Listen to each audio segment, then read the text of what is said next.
కూటమి ప్రభుత్వం పేదల కోసం పేదలకు వైద్యం అందించడం కోసం తీసుకొస్తున్న ఈ ఆరోగ్య బీమా ఏదైతే ఉందో దాని ద్వారా ప్రభుత్వ ఆసుపత్రుల్లో ఇక నుంచి 324 రకాల వైద్య సేవలు అందుకోవచ్చు అనేది ఆ శాఖ మంత్రి సత్యకుమార్ తాజాగా ఒక ప్రకటన చేశారు.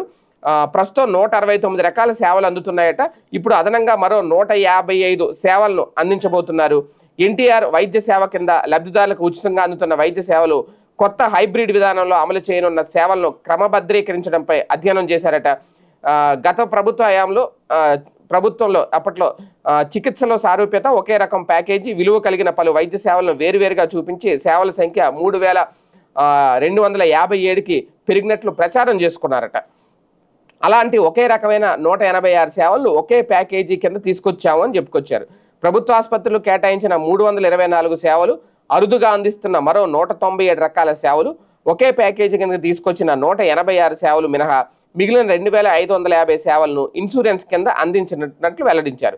అధిక సంఖ్యలో జరిగే గర్భాశయ, అపెండిక్స్ తొలగింపు, అలాగే ఈఎన్టీ సేవలను ప్రభుత్వ ఆసుపత్రిలోనే అందిస్తామని కూడా వివరించారు. తొలిసారి పేదరిక రేఖకు దిగువనున్న అంటే ఏపీఎల్ మన కుటుంబాలకు కూడా ఆరోగ్య బీమా అందిస్తున్నామని చెప్పారు. అంటే ఆరోగ్య బీమా కల్పిస్తున్నావు అనే సౌకర్యం ఇవ్వడం అయితే మంచిదే. కాకపోతే ఇక్కడ వీళ్ళు చెప్తున్నట్టు సేవలను పెంచారా కుదించారా అనేదే ఇక్కడ అది ప్రాక్టికల్గా అక్కడికి వెళ్ళి ఆ వైద్య సేవలు అందుకున్న వాళ్ళకి తెలుస్తుంది. కాకపోతే అన్నీ ఒకే ప్యాకేజీ కింద తీసుకొచ్చేసాం అని చెప్తున్నారు మంత్రి గారు.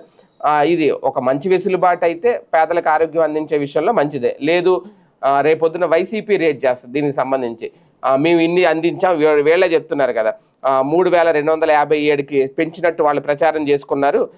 కానీ అవన్నీ ఓన్లీ ఎవరికి అందలేదు, అదంతా వేరువేరుగా చూపించారు. ఇప్పుడు అన్నీ మేము ఒకే ప్యాకేజీని తీసుకొస్తాం అంటున్నారు కదా.